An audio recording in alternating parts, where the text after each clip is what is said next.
And that was just for Dick Durbin. Mr. President, in confirming 235 lifetime judges during your administration, we have made history. Not just in a record-breaking number, but in the quality of the individuals who've been nominated and confirmed.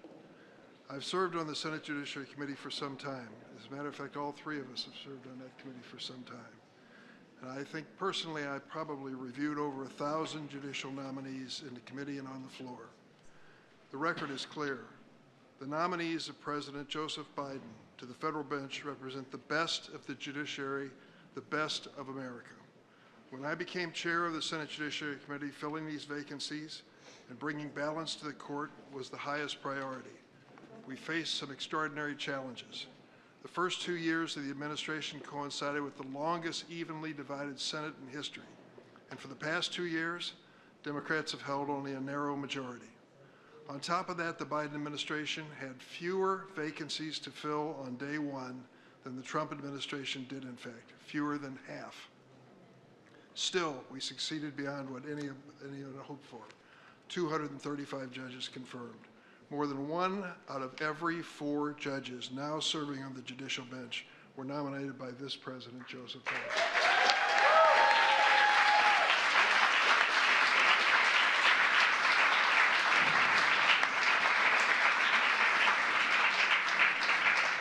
Because of the arcane and challenging rules of the Senate Judiciary Committee, the Democratic members had to be literally sitting in their seats when the roll call was taken for each and every nominee, 235 times.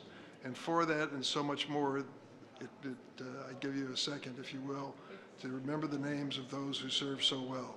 Dianne Feinstein, Sheldon Whitehouse, Amy Klobuchar, Chris Coons, Richard Blumenthal, Mazie Hirono, Cory Booker, Alexei Padilla, John Ossoff, Senator Butler, and Senator Welch. They deserve a round of applause.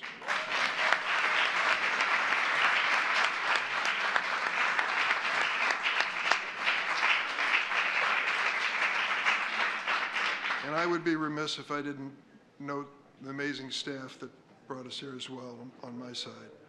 An extraordinary group of people, starting with Dan Swanson, Phil Brest, who served both in the White House and the committee,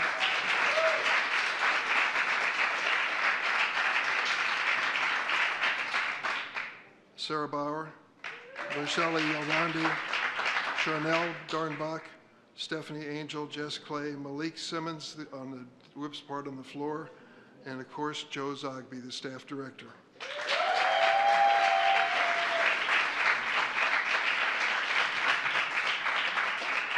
Let me just say the high point of the last 4 years for me, Mr. President, was when you kept your word and we were able to confirm Justice Ketanji Brown Jackson, the first black woman to serve on the Supreme Court.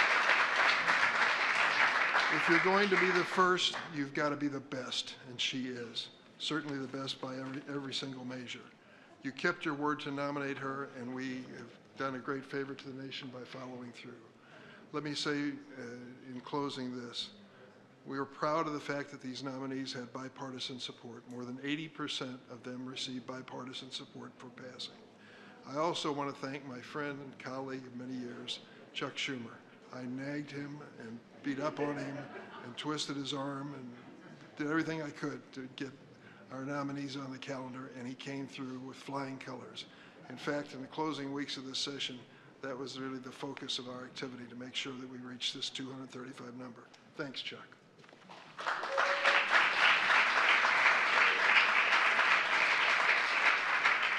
I am grateful to be part of this historic opportunity. These men and women will be serving America for decades to come.